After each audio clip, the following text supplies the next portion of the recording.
Captain Jake Morrison stared at the screen in front of him. The readings made no sense.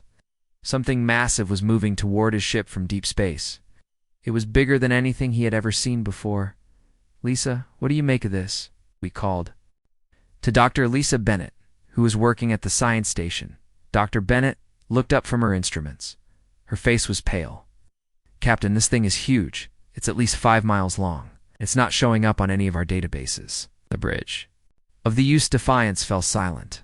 They were exploring near the Kepler 442 system, far from any known civilization. Human colonies had spread to 12 star systems by now, but they had never found intelligent alien life, till today. "Sir, we're getting a signal," said Lieutenant Sam Rodriguez from the communications station. "It's coming from that ship." "Put it on screen," Jake ordered. The view screen flickered. Then a face appeared that made everyone on the bridge step back in shock. The being was tall, maybe 12 feet high, with skin that looked like crystal. The skin changed colors, shifting from gold to silver and back again. Its eyes were completely white with no pupils. When it spoke, its voice came from inside their heads, not through the speakers, but directly into their minds. "Primitive beings," the voice said, cold and distant. "I am Zeth Kalair of the Celestial Dominion. You will submit to our divine rule." Jake felt his hands shake, but he kept his voice steady. "This is Captain Morrison of the United Earthship Defiance. We come in peace. We'd like to establish diplomatic contact." The being that called itself Zeth Kalair made a sound that might have been laughter diplomacy. "You misunderstand your place in the universe, little creature. We are gods. You are insects. Insects do not negotiate with gods." "We are human beings," Jake said firmly. "We're not insects, and you are not gods. Are we not?" Zeth Kalair raised one hand. Suddenly, every system on the Defiance shut down. The engines stopped. The lights went out. The artificial gravity failed, leaving everyone floating in darkness. Even their emergency backup power was gone. After a few terrifying seconds, the lights came back on. The ship's systems restarted. Everyone fell back to the floor as gravity returned. "That was a gentle demonstration," Zeth Kalair said.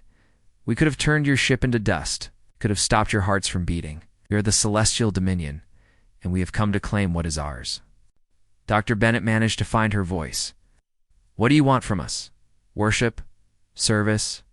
Obedience?" The alien's white eyes seemed to look through them. "You will build temples for us. You will serve in these temples. You will give us the respect that gods deserve? And if we refuse?" Jake asked. "Then you will die. All of you. Every human in every system you have touched with your crude expansion." The communication ended. The screen went black. Jake turned to his crew. "Get me Admiral Campbell. Emergency priority." Within minutes, Admiral Roy Campbell's face appeared on the screen. He was aboard the UES Independence, the flagship of the human fleet. "Jake, we saw the same thing," Campbell said before Jake could speak. "We've got reports coming in from 3 other ships. These beings have made contact with all of them. Admiral, they shut down our entire ship with a gesture. Our weapons, our engines, everything." Campbell's face was grim. "They did the same to us. Jake, I'm ordering all ships to fall back to Mars. We need to figure out what we're dealing with." It was too late for retreat. More ships appeared around the human vessels. Not 5 miles long like the first one, but still enormous by human standards. Each ship was beautiful in a terrifying way, looking like it was carved from a single piece of crystal. "All human vessels," came Zeth Kalair's voice in their minds again. "You will escort us to your homeworld. You will announce our arrival to your leaders. Resistance is futile." Jake looked at his weapons officer. Lieutenant Kate Williams shook her head. "All weapons are offline, sir. I can't even get a targeting system to work." The journey back to Earth took 3 days. The alien ships moved without any visible engines, gliding through space like ghosts. They could apparently travel faster than any human ship, but they chose to match human speed. It felt like a cat playing with mice during the journey. Dr. Bennett worked frantically to understand what they had encountered. "Captain, I've been studying their ship from a distance. The energy readings are incredible. They're using technology that's centuries ahead of ours." "Any weaknesses?" Jake asked. None that I can detect, but there's something strange. Their technology follows patterns. It's almost like there are rules it has to follow. Dr. Alan Pierce, a quantum physicist based on Mars, had been monitoring the situation from his laboratory. He had equipment that could detect things the ship's sensors missed. What he found disturbed him. The aliens' power source was not coming from their ships. It was coming from somewhere else, somewhere far away. They were drawing energy from some external source, like a wireless power transmission on a scale had never imagined. When the alien fleet reached Earth, the reaction was immediate panic. Every major city went into lockdown. The military scrambled every available ship and weapon. It made no difference. The largest alien ship, Zethkalar's vessel, positioned itself directly over New York City. It was so big that it blocked out the sun for miles in every direction. President Helen Rodriguez tried to negotiate. She spoke to Zethkalar via video link, surrounded by her advisors and military leaders. "We are willing to discuss terms," she said. "Surely we can find some arrangement that works for both our peoples." "There is only one arrangement," Zethkalar replied. "Complete submission. You will worship us as the gods we are. You will build great temples where your people will serve us. You will abandon your colonies and bring all humans to worlds we will designate for you." "That's impossible. We have millions of people spread across 12 systems. We can't just abandon everything. We've built, you will, or you will perish." To demonstrate his power, Zethkalar gestured toward the Atlantic Ocean. The water began to rise, forming a wall 100 feet high. The wall moved toward the east coast of North America. "Stop," President Rodriguez shouted. "We'll discuss your terms." The wall of water froze in place, then slowly settled back to normal sea level. "You have 1 week to prepare your surrender," Zethkalar said. "We will accept nothing less than complete obedience." Around the world, similar demonstrations took place. In London, Big Ben stopped moving, frozen in time. In Tokyo, every piece of technology in the city shut down for an hour. In Moscow, the temperature dropped to freezing in the middle of summer. The message was clear. These beings could control the fundamental forces of nature. Within days, most human governments began discussing surrender. The United Earth Council called an emergency session. Military leaders admitted that human weapons were useless against these aliens. But not everyone was ready to give up, Commander. Beth Taylor was in charge of a small patrol group near the asteroid belt when the aliens arrived at Earth. Her ships were too far away to help, but close enough to monitor everything that happened. "They're not gods," she told her crew. "I don't care what kind of technology they have. Gods don't need spaceships." Dr. Pierce, working frantically in his Mars laboratory, began to share Beth's suspicion. The more he studied the energy readings from the alien ships, the more convinced he became that their power had a source. And if it had a source, it could be cut off. But for now, humanity seemed helpless. President Rodriguez signed the Articles of Submission in a ceremony broadcast around the world. Humans would serve their new alien masters. The age of human independence was over, or so it seemed. Jake Morrison, watching from the bridge of his now powerless ship, made a quiet promise to himself. These beings might have incredible technology, but they had made one mistake. They had underestimated humanity's refusal to stay down when knocked to the ground. The war for human freedom had not yet begun. But the seeds of rebellion were already being planted. 3 years had passed since the Celestial Dominion took control of human space. Earth looked very different now. Massive temple sites floated in the sky above every major population center. These structures were beautiful and terrible at the same time, made of the same crystal material as the alien ships. Inside these temples, humans worked day and night. They were not exactly slaves, but they were not free either. The aliens called them servants of the divine. Every day, thousands of people entered the temples to perform rituals, maintain the structures, and provide what the Dominion called worship energy. Dr. Ellen Foster had been assigned to work in the temple above Chicago. She was a computer scientist before the invasion, but now she spent her days cleaning crystal surfaces and participating in group prayer sessions. The prayers were strange words in an alien language that hurt to speak. But Ellen was not just cleaning, she was studying. Every chance she got, she examined the temple's technology. The walls were not just crystal. They were filled with circuits and energy conduits that looked almost familiar. Not human, but not completely alien either. The patterns are too organized, she whispered to her friend Danny Brooks during their rest period. Danny had been an engineer before the invasion. This technology follows rules. It has limitations. Danny looked around nervously. The aliens had ways of listening to conversations even when they were not visible. Ellen, you need to be careful.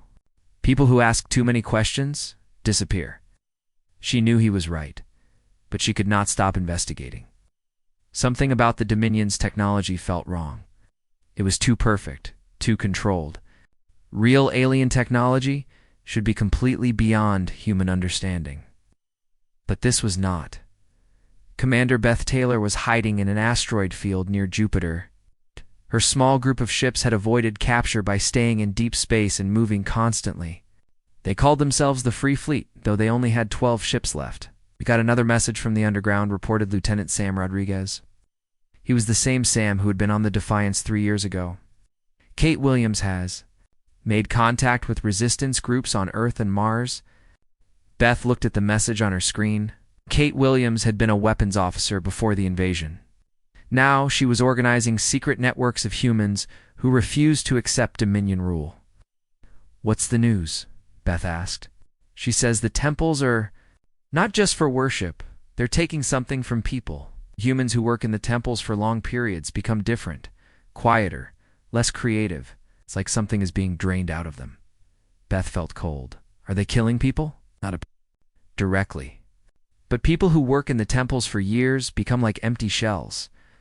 They follow orders, but they don't think for themselves anymore. This was worse than slavery. The Dominion was not just controlling human bodies, they were stealing human minds. And Sol's Dr. Alan Pierce had managed to keep his laboratory on Mars running in secret. Officially, he was working on temple maintenance systems. In reality, he was studying the energy patterns that connected all the Dominion structures. His discoveries were disturbing. The aliens were not generating their power from their ships or temples. They were pulling energy from somewhere else through some kind of space-time tunnel. But more importantly, Pierce had found evidence that this energy source was not infinite. It's like a battery, he explained to his assistant, Nancy Clark. A very big battery, but still a battery. And batteries can run out. Pierce had been tracking the energy patterns for months.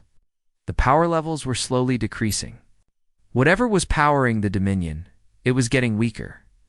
Jake Morrison had taken the most dangerous job of all. He was working inside the Dominion hierarchy as a translator and cultural advisor. The aliens needed humans to help them understand human society. And Jake had volunteered for the position. It was a terrible job that required him to smile and cooperate with beings who had enslaved his species. But it also gave him access to information that no other human could get. The Dominion was not united. There were different factions among them, and they did not always agree on how to treat humanity. Some wanted to drain human energy quickly, even if it killed people. Others preferred a slower approach that would keep humans alive longer.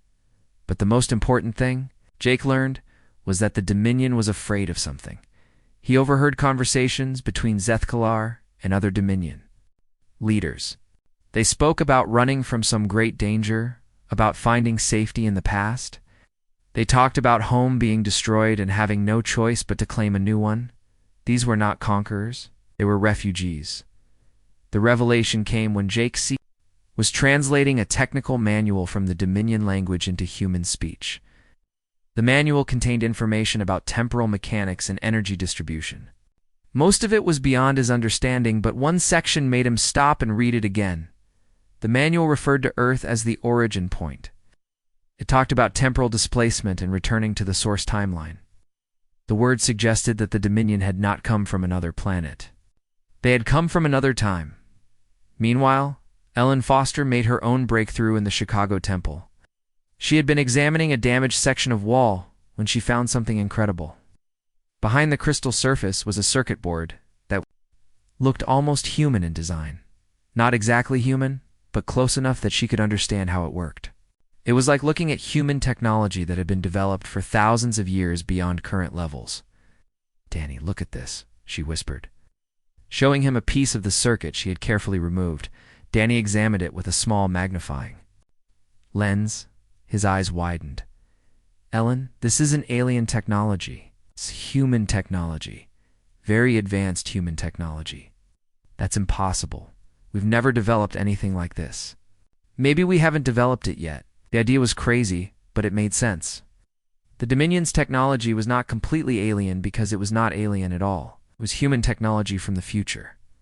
Ellen and Danny began sharing their discovery. With other workers in the temple, slowly, carefully, they built a network of people who were willing to investigate the truth about their captors. Master. Chief Kate Williams had been busy on Earth. She had organized resistance cells in dozens of cities. Her people smuggled information, helped individuals escape from the temples, and gathered intelligence about Dominion operations. Her biggest success was rescuing Dr. Maria Santos, a biologist who had been studying the Dominion's physical forms. Dr. Santos had made a shocking discovery before her capture. They're not immortal. Dr. Santos told Kate during a secret meeting in an abandoned subway tunnel. "I managed to get tissue samples from a Dominion guard who was injured. Their crystal bodies can be damaged, and they heal the same way biological organisms do, so they can be killed. More than that, they need constant energy to maintain their forms. Without that energy, their bodies become unstable. That's why they need the temples. They're not just taking energy from us for power. They need it to survive." Kate felt hope for the first time in years. If the Dominion needed human energy to live, then they were not as powerful as they seemed. They were parasites, and parasites could be removed from their hosts. The Resistance got their first real victory when Sam Rodriguez led a sabotage mission against a temple city above Denver, using explosives he had built from stolen materials. Sam managed to damage the energy collection system. The explosion was visible for miles. More importantly, it worked. The temple's power flickered, and for several minutes the Dominion guards inside were unable to use their abilities. In those few minutes, dozens of human workers escaped. They brought with them pieces of Dominion technology and information about the temple's inner workings. Dr. Foster analyzed the salvaged equipment and confirmed what she had suspected. The Dominion's technology had built-in limitations. It was designed to prevent certain types of energy feedback that could damage the temporal connection. "It's like they were afraid of breaking something," she explained to the other resistance leaders through encrypted communication. "Their own technology has safety features that we can exploit." Dr. Pierce made the final connection. The energy source the Dominion was using was not just somewhere else in space. It was somewhere else in time. They were drawing power from the future, from their own timeline. "But that's impossible," Nancy Clark said, when Pierce explained his theory. "If they're from the future, how can they be here in the past?" "Time travel," Pierce said simply. "They came back in time, but they're still connected to their original timeline. That's their weakness. They're not really here. They're projecting themselves here." The implications were enormous. If the Dominion was projecting their presence into the past, then their power was limited by the strength of that projection. And if the projection could be disrupted, the Dominion would be forced back to their own time. All across human space, the resistance began to grow. Information flowed between cells on different planets. Plans were made. Weapons were built from salvaged alien technology, but Zeth Kalar was not blind to human activities. He began to suspect that the humans were not as defeated as they appeared. Security was increased around the temples. Humans who asked too many questions began to disappear.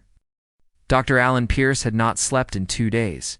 His latest discovery was too important to wait.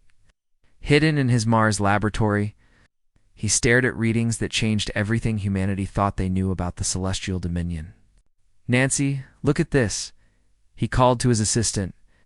Nancy Clark hurried over to his workstation. "What is it, Doctor?" Pierce pointed to a series of energy signatures on his screen. "I found their power source. It's not in space. It's hidden in Our own solar system disguised as an asteroid in the Kuiper Belt. Nancy studied the readings. The energy patterns were enormous, far beyond anything human technology could produce. How big is it?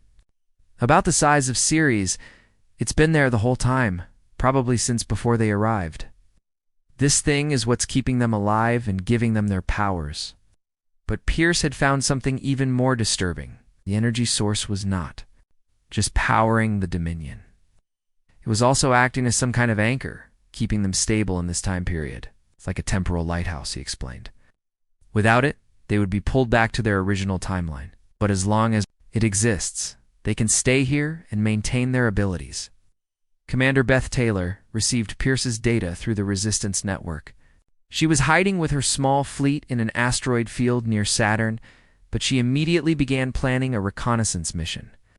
Sam, how many ships do we have that can make it to the Kuiper Belt without being detected? She asked her second. In command, Lieutenant Sam Rodriguez checked their roster. Maybe 3 or 4 ships, if we're lucky. But Beth, if this thing is as heavily defended as Pierce thinks, we won't be able to get close. We have to try. If we can find a way to damage or destroy that power source, we might be able to end this war. While Beth planned her mission, Dr.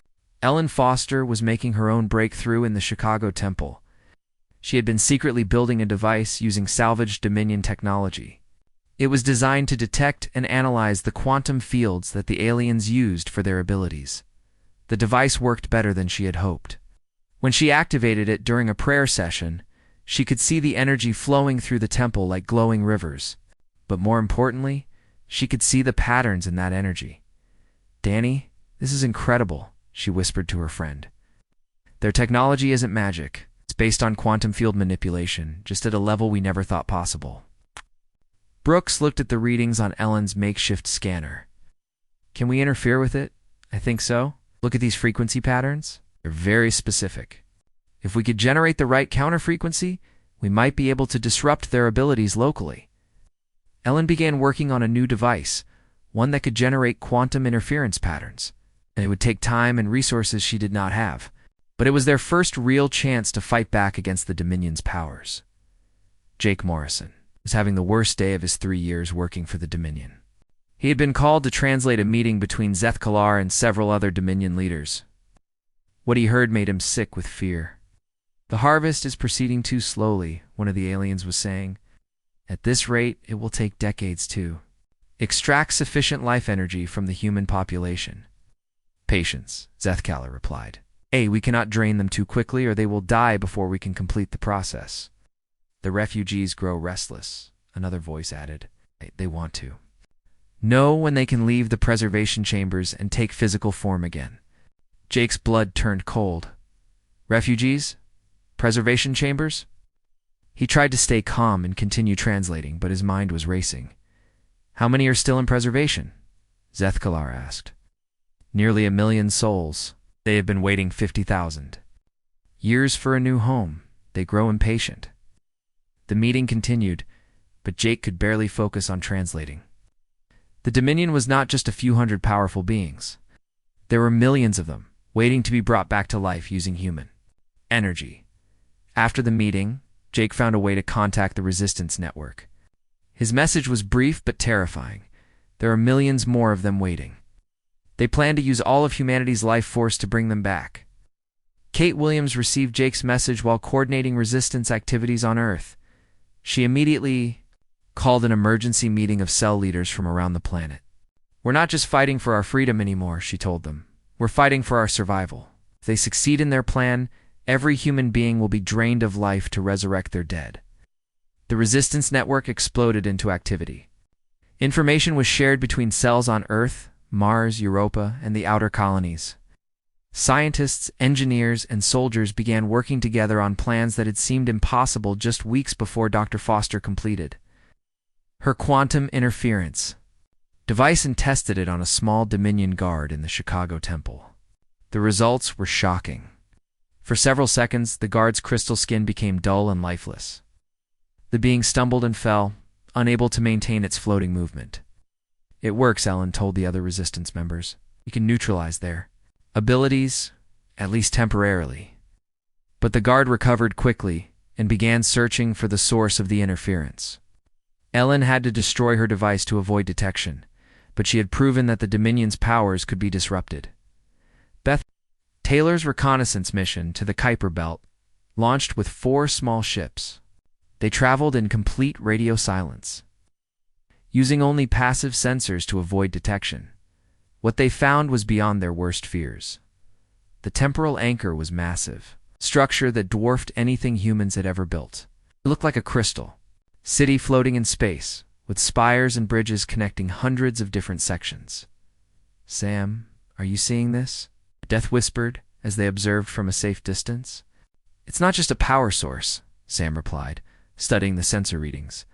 "There are living spaces inside that thing, thousands of them." But the most disturbing discovery came when they detected life signs. The structure was not empty. Out there were beings inside, millions of them, but their life signs were weak and strange. "They're in some kind of suspended animation," reported Lieutenant Jenny Adams from the science station. "It's like a massive storage facility for living beings." Beth realized the horrible truth. The temporal anchor was not just keeping the Dominion stable in this time. It was preserving the consciousnesses of millions of future humans who had been brought back in time, but had not yet been given physical form. The Dominion was not just occupying the past, they were planning to colonize it with their entire population, using humanity's life energy to give their preserved people new bodies. Dr. Pierce received the reconnaissance data and immediately began working on a solution. The temporal anchor was too heavily defended to attack directly, but it had a weakness. The quantum field that connected it to the Dominion could be severed. "If we can cut the connection between the anchor and the Dominion forces, they'll lose their power," he explained to the Resistance leadership through encrypted communication. "But it will require a device that can generate a massive quantum field disruption." "How massive?" Kate Williams asked. "Planet-wide at minimum. And it will need to be powered by multiple sources simultaneously." The Resistance began planning the most ambitious operation in human history. They would need to coordinate attacks on multiple Dominion facilities at the same time, using improvised quantum disruptors based on Ellen Foster's research. But their plans were interrupted when Zeth Kalar announced a new phase in the Dominion's occupation. The harvest was being accelerated.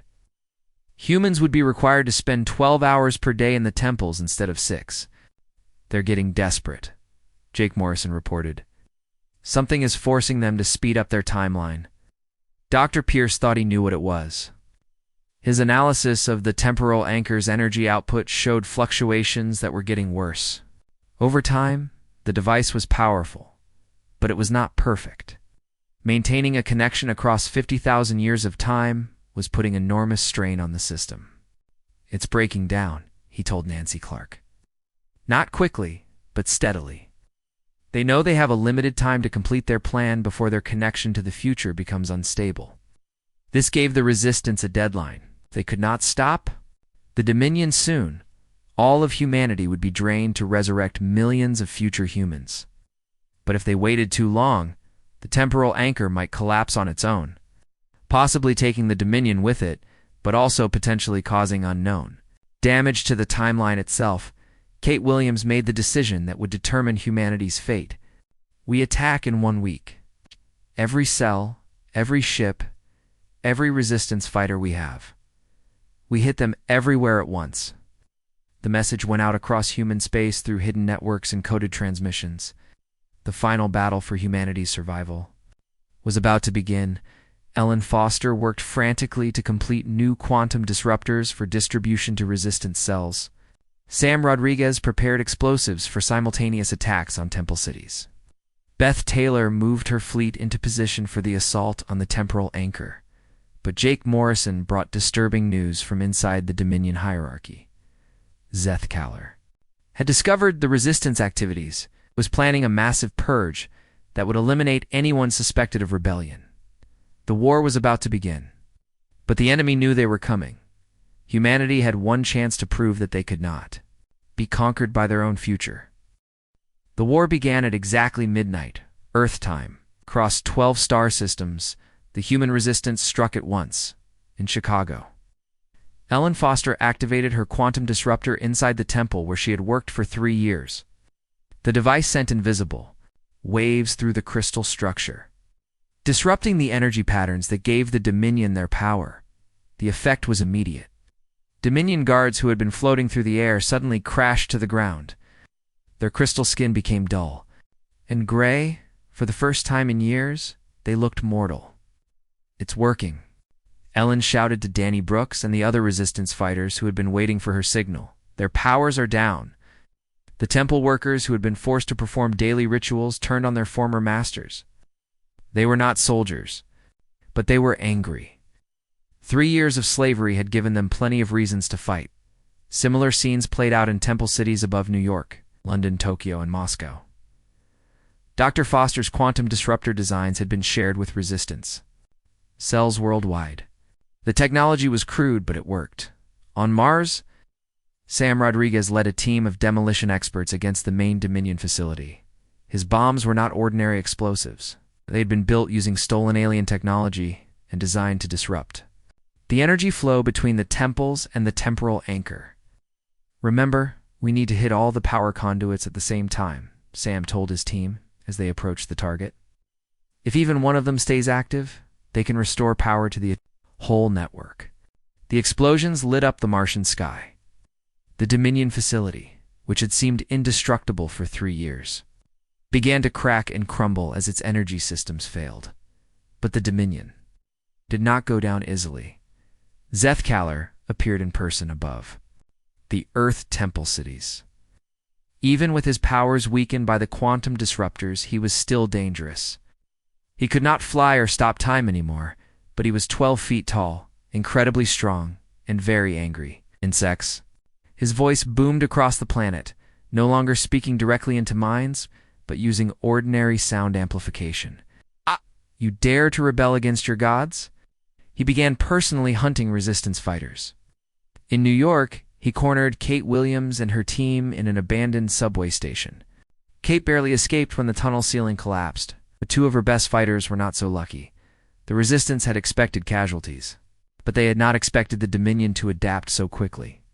Within hours of the first attacks, the aliens began developing countermeasures against the quantum disruptors. "They're learning," Ellen reported through the resistance network. "The disruption field is getting weaker. Whatever we're going to do, we need to do it fast." Commander Beth Taylor was facing her own problems in space. Her small fleet had reached the temporal anchor in the Kuiper Belt, but the structure was defended by automated systems that seemed to anticipate every move they made. "These defenses are too smart," reported Lieutenant Jenny Adams. "It's like they know what we're going to do before we do it, because they do," Beth realized. "They're from the future. They know how this battle is supposed to end." But knowing the future was not the same as controlling it. Beth ordered her ships to attack in completely random patterns, doing things that made no tactical sense. The strange strategy worked. Automated defenses could not predict chaos. Her ships managed to get close enough to the temporal anchor to scan its internal structure. What they found was worse than they had imagined. "There are millions of consciousness patterns stored in there," Jenny reported. "But they're not just preserved, they're being prepared for transfer into new bodies." "New bodies?" Beth asked. "Human bodies. They're planning to take over living humans and use them as hosts for their preserved people." The revelation was broadcast to all resistance forces. The Dominion was not just planning to drain humanity's life energy. They wanted to steal human bodies and turn the entire species into vessels for future refugees. Dr. Alan Pierce had been working frantically to complete his quantum severance device. It was designed to cut the connection between the temporal anchor and the Dominion forces permanently. But the device required enormous amounts of power, more than any single facility could provide. "We need to coordinate power from multiple sources," he explained to Nancy Clark. "Every resistance cell with access to a power grid needs to feed energy into the quantum field at exactly the same time. The coordination required split-second timing across interplanetary distances. It should have been impossible, but the resistance had something the Dominion did not expect. They had Jake Morrison. Jake was still working inside the Dominion hierarchy, pretending to be loyal while secretly coordinating the resistance attack. He had access to the aliens' communication systems and could send signals to resistance cells without being detected. All units prepare for quantum severance. He broadcasts using Dominion equipment. Power transfer begins in 60 seconds. But Zethkalar had become suspicious of his human translator. As Jake was coordinating the final attack, Dominion guards surrounded him. Human Zethkalar said, his white eyes glowing with anger. "You have betrayed the trust we placed in you." Jake smiled. "I never asked for your trust, and I'm not the only one who's betrayed you." At that moment, resistance fighters struck the Dominion command center. They had been waiting for Jake's signal, and now they attacked with everything they had. Quantum disruptors disrupted the guards' powers, while human fighters armed with makeshift weapons stormed the facility. The battle was brutal. Humans with simple guns and explosives fought against weakened but still dangerous aliens. The Dominion had size and strength advantages, but humanity had desperation and numbers. Jake fought his way to the facility's main computer system. He needed to access the Dominion's temporal communication network to coordinate Dr. Pierce's quantum severance device. "Pierce, are you ready?" he shouted into the communicator while fighting off a Dominion guard with a metal pipe. "Ready and waiting," came Pierce's voice from Mars. "I need power from at least 12 different sources simultaneously." "You've got it," Jake replied, uploading the coordination program into the Dominion's own network. "Initiating power transfer now." Cross-human. Space-resistant cells began feeding power into improvised quantum field generators. The energy requirements were enormous. Power grids across multiple planets began to overload as they channeled everything they had into Pierce's device. Ellen Foster was coordinating the power transfer from Chicago when the temple city above her began to shake. Quantum disruption was affecting the structure's ability to stay in the air. "Everyone out!" she yelled to the other resistance fighters. "This thing is going to fall." The massive crystal structure began to descend toward the city below. Len and her team ran as fast as they could, but the temple was the size of several city blocks. If it crashed, it would destroy everything underneath it. At the last second, something unexpected happened. The temple's descent slowed, then stopped entirely. It hovered just a few hundred feet above the tallest buildings. It's held in place by emergency systems that had activated automatically. The safety protocols worked, Ellen realized. Even their own technology won't let them destroy human cities by accident. It was the proof they needed. The Dominion's technology was built by beings who still remembered being human. Even if they had forgotten how to act human, Dr. Pierce's quantum severance device reached full power, as the energy being fed to it from across human space was channeled into a single focused beam aimed at the temporal anchor in the Kuiper belt. "Firing now," Pierce announced. The beam was invisible to human eyes, but its effects were immediate. The temporal anchor began to destabilize. The quantum field that connected it to the Dominion flickered and weakened. On Earth and throughout human space, the Dominion forces felt their connection to their power source fade. Zethkalar, who had been fighting Jake Morrison hand to hand, suddenly stumbled as his enhanced strength disappeared. "What have you done?" he demanded, but his voice was no longer the booming sound of a god. He sounded like an old, frightened man. "We cut your connection to the future," Jake replied. "You're stuck here now, just like the rest of us." But the victory came with a terrible cost. The temporal anchor was not just losing its connection to the Dominion, it was beginning to collapse entirely. The millions of preserved consciousnesses inside were in danger of being lost forever. Beth Taylor and her fleet watched in horror as the massive structure began to tear itself apart. The quantum fields holding it together were failing. "We have to do something," Jenny Adams said. "There are millions of people in there." "They're not people," Beth replied grimly. "They're the enemy. They're humans from the future." "Ever." "They've done. They're still human." Beth faced an impossible choice. She could let the temporal anchor collapse and eliminate the threat forever, or she could try to save the millions of consciousnesses inside, risking that they might find another way to threaten humanity in the future. The war was not over yet. The hardest decisions were still to come. The temporal anchor was dying. Commander Beth Taylor watched from her ship as the massive structure tore itself apart in slow motion. Pieces of crystal the size of buildings broke away and drifted into space. Inside, millions of human consciousnesses from the future were trapped in failing preservation systems. "Beth, we have to make a decision," Lieutenant Jenny Adams said urgently. "The anchor will completely collapse in less than an hour. If we're going to save those people, we need to act now." Beth stared at the readings on her screen. Her crew was right. The beings inside the anchor were human, even if they came from a future that had tried to enslave the present. But they were also the reason Earth had suffered under the Dominion. For 3 years. "What about the Dominion forces?" she asked. "Are they still fighting?" "Reports from across human space say they're surrendering," Sam Rodriguez replied from his position at communications. "Without their connection to the anchor, most of them are just confused old people in crystal bodies." On Earth, the situation was exactly as Sam described. Seth Kaller sat on the floor of his command center, looking lost and frightened. His crystal skin had turned completely gray, and he seemed to have trouble remembering where he was. Jake Morrison knelt beside the former God Bemperor. "Seth Kalar, can you understand me?" The ancient being looked up with eyes that were no longer completely white. Now they looked almost human. I remember being young," he said in a weak voice. "I remember Earth being green and blue. When did it die?" "Earth isn't dead," Jake said gently. "You're not in the future anymore. You're in the past. You came back in time." "The evacuation," Seth Kaller whispered. "We had to evacuate before the black hole reached our solar system. But there wasn't room for everyone. We had to choose who would survive." Jake felt a chill. "How many people did you leave behind?" "Billions. We saved less than 1% of the population." Oh, the guilt was unbearable. "We told ourselves we were saving the best of humanity. We told ourselves we deserved to rule because we were the chosen ones."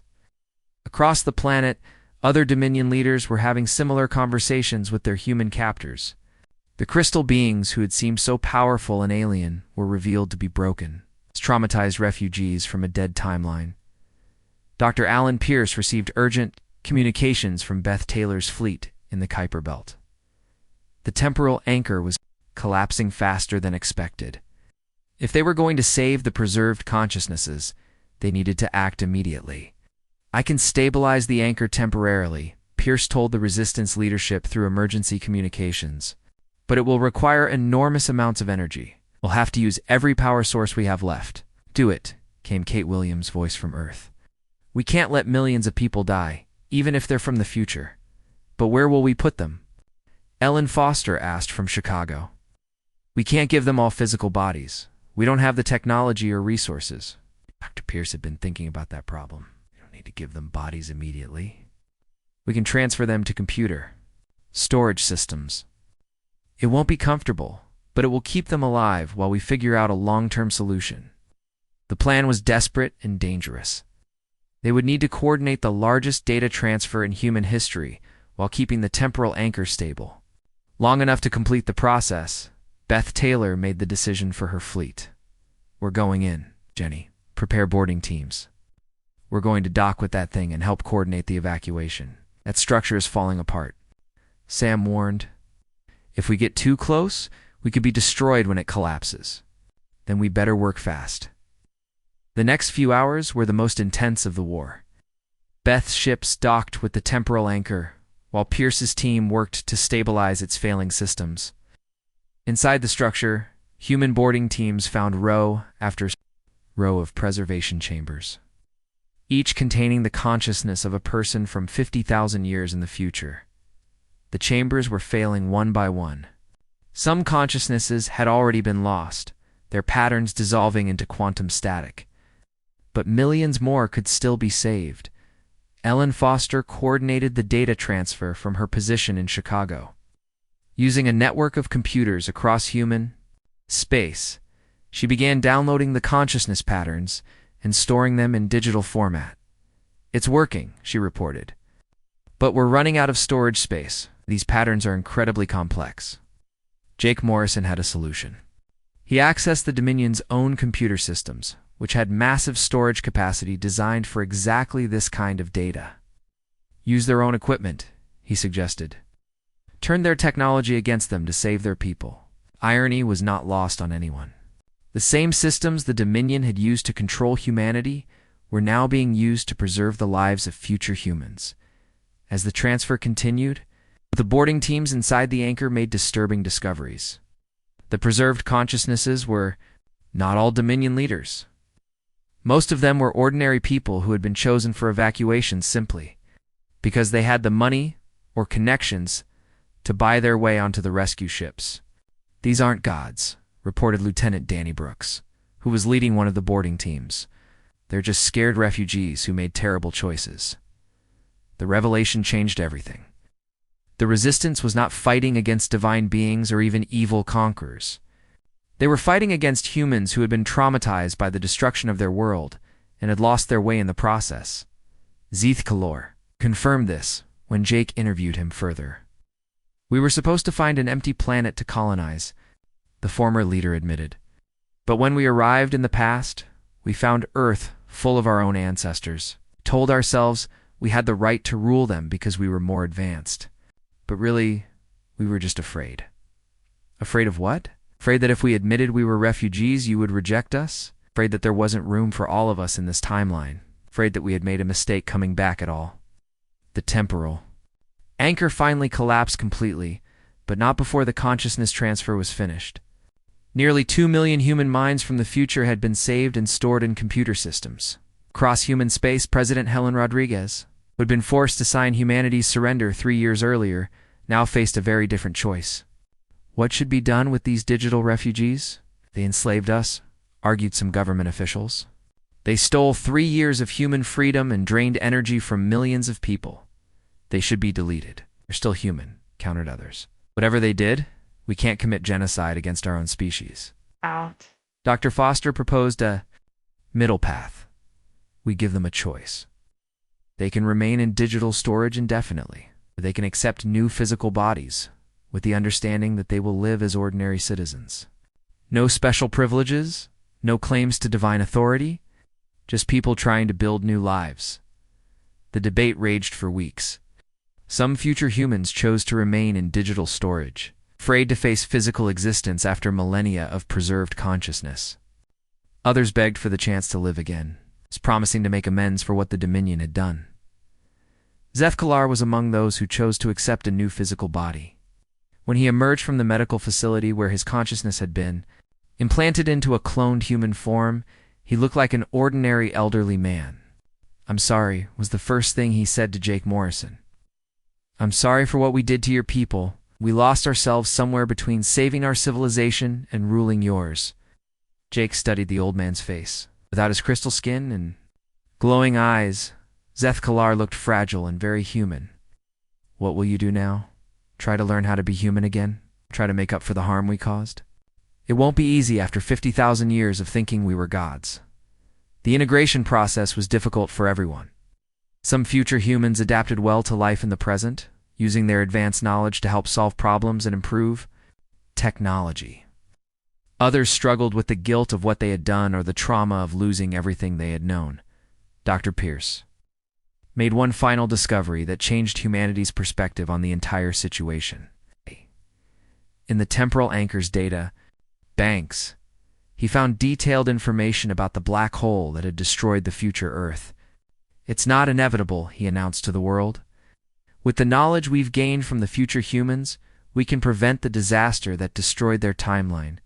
We can save the future." The revelation gave new purpose to both present and future humans. They began working together on a project that would span centuries, preventing the cosmic catastrophe that had driven the Dominion. Back in time in the first place, years passed. The temple cities were converted into research facilities and housing for the new citizens from the future. Earth slowly healed from the wounds of occupation. The resistance fighters became leaders in the new cooperation between timelines. Jake Morrison often visited Zeeth Kalor, who had taken a job as a teacher in a small town. The former God-Emperor was patient with children in a way that suggested he was finally learning to be human again. "Do you ever regret coming back in time?" Jake asked, During one of their conversations, Shalth Kaller thought for a long moment. I regret how we handled it. We could have asked for help instead of demanding worship. Could have worked together from the beginning, but I don't regret the journey itself. Brought us home, even if we took the wrong path getting here.